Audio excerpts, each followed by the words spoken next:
Muy buen día, querido amigo Claudio Salas, ¿cómo estás? Gracias nuevamente aquí por estar con nosotros. Buen día, Gustavo, ¿cómo estás? Bueno, nosotros decíamos romper mitos en la economía financiera personal.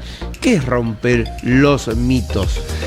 Bueno, viste que hay una creencia muy fuerte en algunos puntos que tienen que ver con la economía nuestra, la economía personal, Sí. y que tienen que ver con el ahorro, con la inversión, con el cuidado del dinero.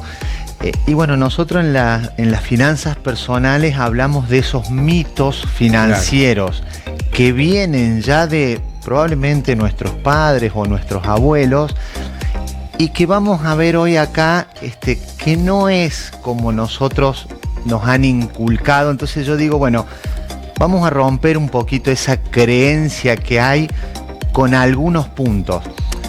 Y esto que vamos a ver ahora no es algo que haya salido de ahora, sino que la educación financiera hace mucho hincapié en esto. Claro. Lo conocemos y, como dice la palabra, rompemos ese famoso mito, ¿no? Porque bien remarcados, viene de nuestros abuelos, viene de alguien que nos enseñó tal vez, y es que bueno saber que esto se puede romper o que no es tan así. Vamos a ir viendo uno por uno. Sí. Yo he seleccionado 8 mitos. Bien. Que creo que en realidad tenemos que entender que se pueden modificar. Y ahí los vemos en la pantalla. El primero, el más común de todos: solamente pueden ahorrar los que ganan mucho dinero. ¿Es cierto esto o no es cierto? No, falso. Falso. Falso. Bien. Primero es falso. Siempre creemos que, bueno, si tengo más ingreso voy a poder ahorrar, si yo tuviera un trabajo mejor me quedaría más plata. Bueno, eso es falso. Lo hemos dicho acá en alguna que otra columna. El ahorro es un hábito. Es un hábito, es una conducta, y que no está ligado a los ingresos A lo que uno gane. Y nosotros ponemos un claro ejemplo. Mañana, en el trabajo que tenemos, por X motivo, nos bajan un 10% el sueldo. Claro. De alguna manera nos vamos a rebuscar, vamos a achicar algún gasto, pero vamos a subsistir con ese 10% menos. Claro. Bueno, si en lugar de quitarnos el empleador ese 10%, nosotros lo guardamos y lo ahorramos, se solucionó el problema. Y fíjate que no estoy hablando de tener un sueldo mayor. ¿Con el mismo? Con el mismo sueldo, pero acá hay una conducta que tiene que ver con los gastos. Claro. Entonces, esta creencia o este mito de ahorra el que tiene mucho dinero es falso. Sí hay que generar un hábito, sí, por supuesto hay que achicar los gastos, pero cualquier persona que tenga un ingreso puede generar un hábito del ahorro. Claro, es cuestión de hábito. Nosotros siempre decíamos, primero nos pagamos a nosotros, primero ahorro ese 10% cuando cobre el sueldo, Y sobre lo que quede. y vivo con el 90%. Claro. Cuesta, ¿Qué se puede? Cuesta, pero se puede. pero es la única manera tener esa disciplina para poder romper este mito. Bien, que es el primero. Primero, vamos al segundo. Las tarjetas de crédito son peligrosas. El famoso dicho, ¿no? Cuando aparecían las primeras tarjetas. Cuando aparecieron las tarjetas de crédito, y en realidad no siempre son peligrosas. Si nosotros las sabemos usar y conocemos el costo que tiene la tarjeta y realizamos una compra que me permita a mí, a ver, yo siempre pongo el ejemplo, se nos rompe la heladera y es muy difícil hoy tener el efectivo para ir y pagar de contado una heladera. Ahora, yo tengo la posibilidad con la tarjeta de financiar, de hacer una compra grande y abonarla en cuotas. Ahora, el problema es cuando yo empiezo a tomarle gustito a la tarjeta, Claro. que paso el plástico y no pago nada, que al mes que viene el banco me da la posibilidad de pagar el mínimo y se me va haciendo una bola de nieve. En ese caso sí, Ahí son es peligrosas las tarjetas. Si está bien utilizada. Pero si yo la tengo y llevo un control de mis compras, de mis gastos, la tarjeta en muchos casos es una muy buena herramienta de financiación. Claro. Es decir, es un instrumento que yo tengo para hacer una compra grande, que probablemente de otra manera no la pueda hacer. Entonces, no son peligrosas, pero sí tener un cierto cuidado. A saberlo administrar. Así que el segundo también lo erradicamos, o sea que las tarjetas de crédito son peligrosas, no son así. Así es. El tercero, si ganara más, no tendría problemas económicos. Y esto, bueno, va un poquito de la mano con el número 1. Mañana nosotros, a ver, el claro ejemplo, conseguimos otro trabajo que nos pagan un 50% más que lo que cobramos hoy. O sea, vamos a tener medio sueldo más el mes que viene. La pregunta es, ¿voy a ahorrar ese medio sueldo? No. ¿Por qué? Porque seguramente voy a comprar cosas que hoy no me estoy comprando. Claro. O me doy otros gustos, o incremento mi nivel de gastos. Salgo a cenar más veces, voy al cine más veces, cambio el auto, le hago más kilómetros al auto, entonces gasto más combustible. Claro. Entonces, cuando uno incrementa su sueldo, automáticamente incrementa su nivel de gastos. Entonces es un mito que si yo ganara más no tendría problemas económicos. Claro. Voy a tener los mismos problemas si ganara más. Salvo que cambie mi conducta. Salvo que yo volvamos al punto 1. Donde el 10%, un ejemplo, ¿no? De eso. Empiezo a ahorrar, con ese ahorro empiezo a invertir, empiezo a generar ganancias con mi capital, pero por el solo hecho de aumentar mi sueldo, ¿yo voy a dejar de tener problemas? Claro. Eso es falso. Mentira. Y pensemos, pero es propio del ser humano. Es decir, yo mañana conseguí otro trabajo, cobro más, y lo primero que hago es darme el gustito que no me di antes. Ese famoso gasto. Ese famoso gasto hormiga, ese famoso gasto innecesario, y que hace que mi nivel de gastos se incremente. Entonces suben mis ingresos, claro, suben mis gastos. Es como si no hubiese tenido nada. Sigo teniendo un mejor nivel de vida, pero sigo sin tener la solución económica a mis problemas. Claro. Entonces, falso que si tuviera más ingreso solucionaría mis problemas económicos. Ahí está, ese es falso. Luego tenemos el punto número 4, el que decían nuestros abuelos: el colchón es el mejor lugar para el ahorro. Me acuerdo, y aparecieron colchones a veces con sorpresa, que se ven olvidado que estaba ahí. Exactamente. Y bueno, después del 2001 también, con lo que pasó en nuestro país, mucha gente le tiene miedo al banco. Claro. Entonces, no, mirá, ¿para qué voy a llevar el banco? Yo lo tengo guardado en mi casa, nadie me lo va a quitar, nadie me lo va a sacar. Y tenemos que entender que esa es la peor de todas las opciones. Claro.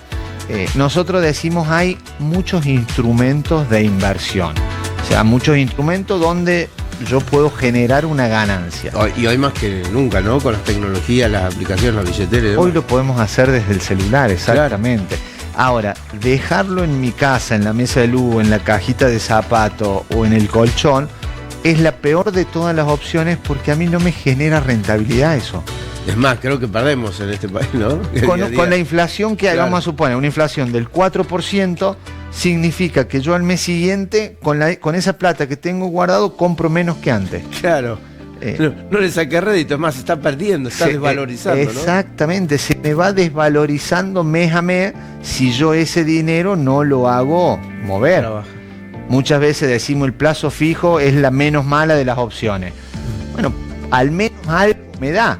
Si el plazo fijo me da el 3 y hay una inflación del 4... Claro, estoy ahí. Estoy ahí. Sí. Ahora, si yo la dejo en el colchón o en la cajita de zapato, es 0. Claro. Es 0, y en un país con inflación... Menos 0. Exactamente. Cada mes voy comprando menos que lo que compraba el mes anterior. Así que dejarla abajo del colchón es totalmente un mito que está derribado. Derribado totalmente.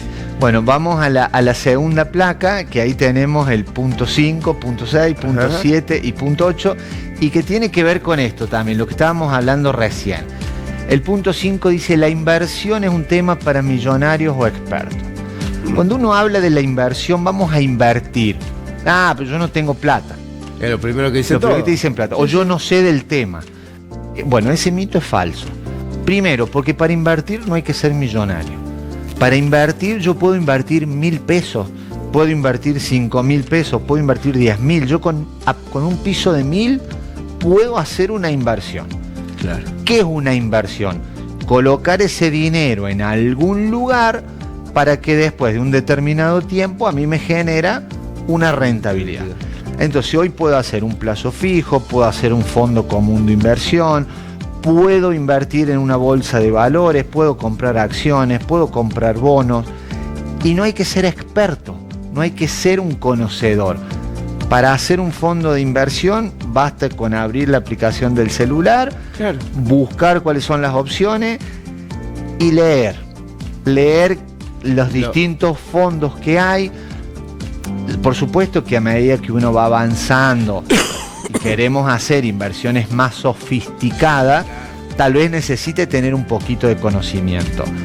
Pero con lo básico. con lo básico, hacer un plazo fijo o hacer un fondo común de inversión lo puede hacer cualquiera de los 1.000 pesos. No hace falta ser millonario.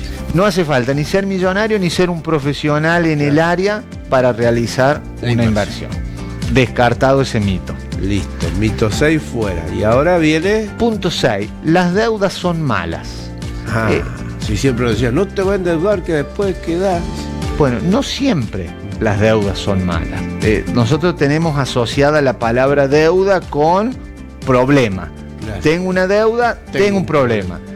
No siempre es así. Hay instrumentos que a mí me permiten tomar crédito o tomar una deuda, pero que yo esa deuda la tenga controlada dentro de mi presupuesto. Que yo lo pueda manejar. Es decir, por ejemplo, hay planes de financiación para comprar un vehículo que de otra manera es difícil ir a comprarlo de contado y que probablemente la tasa de interés que tenga esa compra hoy sea una tasa conveniente. Ahí ya entramos en otro análisis que es analizar la tasa de interés. Pero yo puedo analizar tomar una deuda que no siempre va a ser una mala opción. Claro. Y se convierte en esa deuda que va después de traer un beneficio. Adquirimos un capital.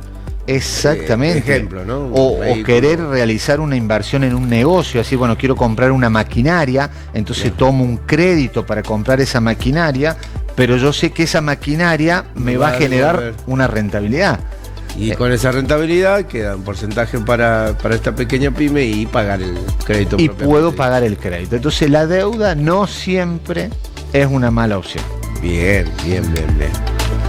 Punto número 7. Como tengo un buen sueldo, no necesito un fondo de emergencia. Esto es muy común en los talleres que hacemos. Escuchar, no, pero si yo este mes estoy bien, tengo un buen pasar económico, si me llega a salir un imprevisto, puedo recurrir al sueldo. Y ojo, claro.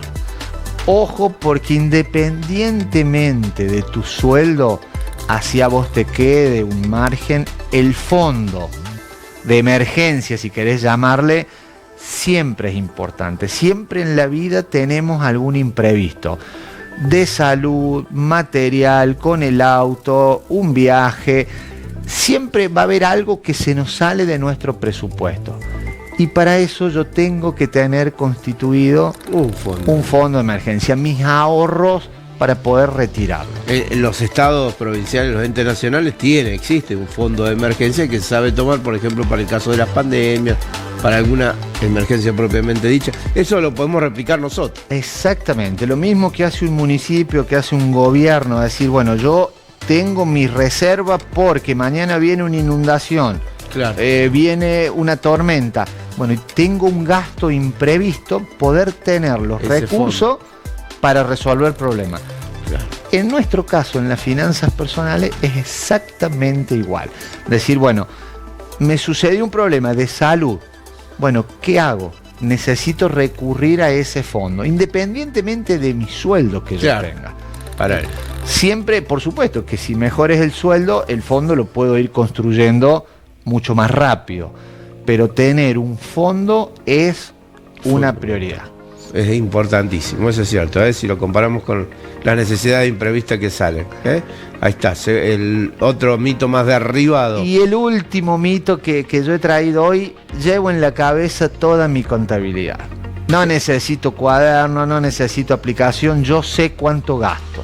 Qué inteligencia, ¿no? Qué don. Porque Falso. es una cuestión, claro. En Falso algún momento total. se pierden esos numeritos. Es imposible. Es imposible, Claro. entonces acá se te empiezan a escapar los gastos hormiga, se te empiezan a escapar estos gustitos que vos te das, porque no tenés manera de llevarlo controlado si yo no tengo un presupuesto, una aplicación en el celular, Anotarlo. un anotador, un cuadernito, pero sí o sí mi contabilidad la tengo que llevar anotada.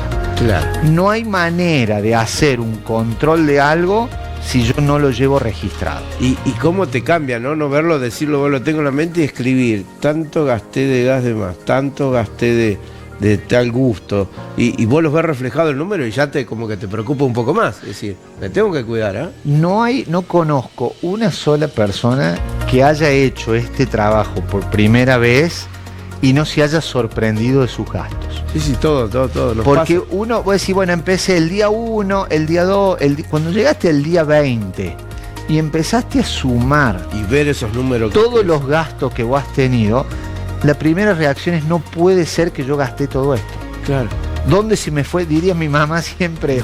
¿Dónde se me fue la plata? Claro. Como si la plata se le fuera sola, ¿no? Claro. Y la has gastado Hay un vos. gasto, evidentemente. Entonces probablemente por esto. Es decir, no llevas anotado y bueno, que el pan, que los bizcochitos, que compré esto, que compré lo otro, y no lo anotaste y bueno, la plata se empieza a ir. Ahora, llegaste al día 15, llegaste al día 20, Claro. y si vos lo tenés anotado, cuando vos lo sumás, bueno, ahí empiezan los dolores de cabeza. Es decir, a la miércoles, ¿Qué pasó mirá acá? todo lo que he gastado. Y cuando uno lo ve, cómo te cambia, es increíble, ¿no? Eh. Es cierto, entonces nuestra cabeza no tiene la capacidad para mantener ese. No puedo hacer un Claro. análisis si no llevo anotado donde sea todos mis gastos. Claro. Falso, que si no los Derribado. anoto los controlo. Derribado ese mito. Mire cuántas cosas estamos aprendiendo en este bloque de Economía y Finanzas de Claudio Salas con este derribo de mitos en nuestra economía personal. Bueno, a tenerlo en cuenta, Claudio, esto ya me voy a poner con los numeritos. Y el del colchón, cuando digo la plata del colchón, los abuelos, antes, pobre, está bien, no tenían esa información de que se podía, y vemos que esto va creciendo para bien a medida que se fue dando a conocer y aprender, tanto en la universidad, en la escuela y demás, en la economía financiera, por eso es importante en la escuela. De a poco vamos aprendiendo que no era así la cosa, que si yo la puedo administrar, mejorar, anotar, verla, todos estos gastos hago yo, pero no es lo mismo mirarla en un control propio a tenerla acá, ¿no?